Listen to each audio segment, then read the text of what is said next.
कसारा घाट एक ऐसा घाट जो प्रसिद्ध है अपने गोल गोल रास्तों और अपनी वादियों के कारण। लोग यहाँ पर बेहद खुश होते हैं जब यहाँ की वादियों को देखते हैं, पर वो प्रसिद्ध है अपने हादसों के कारण भी। लोगों ने कई बार कहा है कि यहाँ पे कई हादसे हो रखे, गाड़ियों के नीचे गिरने के, बसेस के। कभी लाशें मिलती हैं तो कभी नहीं। आज की कहानी एक ऐसे परिवार पे जो उस घाट पे गया तो बस साथ में एक खौफनाक हादसा साथ ले आया। आइए सुनते हैं। एक रात प्रसाद और उसका परिवार सो रहा होता है। अचानक से प्रसाद का फोन बजता है। दूसरी तरफ उसका भाई था जो कह रहा था, भैया जल्दी आओ, माँ चल बसी है। ये सुनकर प्रसाद चौंक गया। उसकी बीवी सुषमा ने उठकर पूछा, क्या हुआ? प्रसाद ने उसे सब कुछ बताया। ये सुनकर सुषमा ने कहा, मैं भी आपके साथ चलूंगी, अब अकेले नहीं जाएंगे। प्रसाद ने हामी भर दी, पर यह उसकी सबसे बड़ी गलती हो सकती थी। प्रसाद और सुषमा ने अपने बच्चों को अपने पड़ोसी के यहाँ पे छोड़ने का सोचा। उन्होंने उसे कहा, हमारी माँ का देहांत हो चुका है, कुछ समय के लिए हमारे बच्चों का ध्यान रखें। प्रसाद और सुषमा घर आए। प्रसाद ने घर आकर लैपटॉप में चेक किया कि कोई ट्रेन खाली है जिनमें वो जा सके या कोई ट्रेन अवेलेबल है, पर उन्हें कोई भी ट्रेन अवेलेबल नहीं। तो उसने अपने दोस्त जिसका टूर्स एंड ट्रैवल्स का बिजनेस है उसे कॉल लगाया। उसने उसे सब कुछ बताया कि मेरी माँ का देहांत हो चुका है, मुझे जल्दी से जल्दी गाँव जाना है। ये सुनकर उसके दोस्त ने कहा, मैं अपने एक पर्सनल ड्राइवर वंश को तुम्हारे पास भेजता हूँ, वो तुम्हें पहुँचा देगा तुम्हारे गाँव तक। ये सुनकर प्रसाद और सुषमा बेहद खुश हुए। उन दोनों ने अपने बैग्स पैक किए और बाहर खड़े हो गए। काफ़ी देर हो चुकी थी, लगभग 2:30 बज चुके थे। 2:40 हो गए, 2:50, लगभग 3 बजने वाले थे। उतने में सामने से वंश अपनी गाड़ी में आ रहा था। उसकी लाइट दूर से चमक रही थी। वो पास आया, उसने दरवाज़ा खोला और कहा, मैं आपको आपके गांव तक छोड़ने के लिए आया हूँ, आइए बैठिए। तीनों गाड़ी में बैठे और गांव के लिए रवाना हुए। उसने कहा, आपको 40 गांव जाना है ना? प्रसाद ने कहा, हाँ। उसने कहा, पर जो रास्ते से हमें जाना है वो रास्ता भी बंद है, क्योंकि वहाँ पे मरम्मत का काम चल रहा है, तो हमें कसारा घाट से जाना पड़ेगा।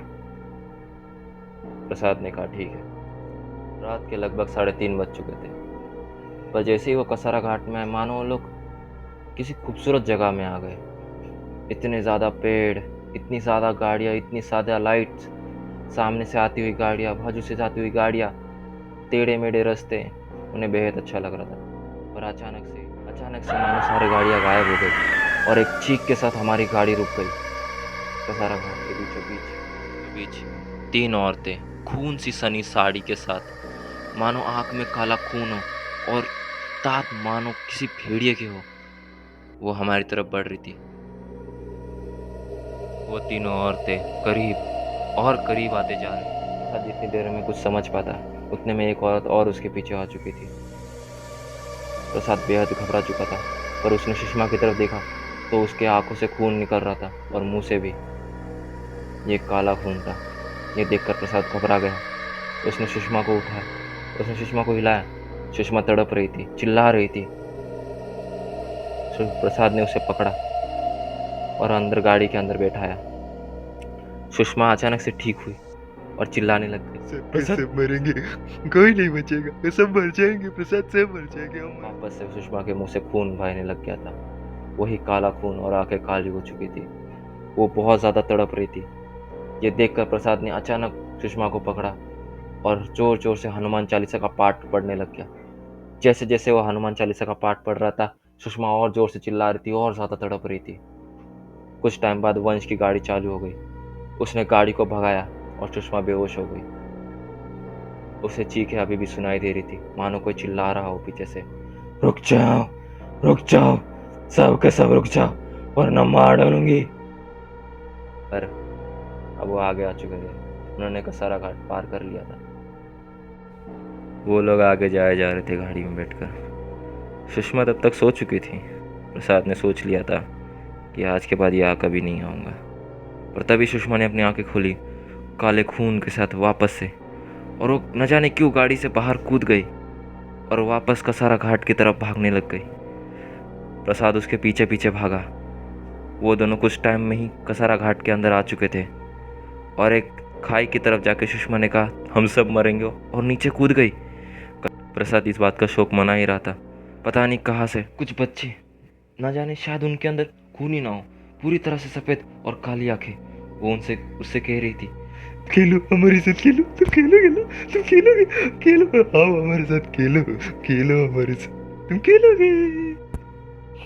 अंकल, क्या सबके सब मारे गए? हाँ बेटा, सबके सब मारे गए थे। और वंश अंकल का क्या हुआ? वो भी तो थे वहाँ। उनका एक्सीडेंट हो गया बेटा, वो भी उस हादसे में ना बच पाए, सबके सब मारे गए थे। आंटी, ये किसकी फोटो है? ये मेरे जान पहचान की बेटा। काश काश उस समय में मैं वापस जा पाता, तो शायद मैं आप दोनों को बचा लेता। अगर वंश शिकार में वो कैमरा ना होता तो शायद मुझे कहानी नहीं पता चलती।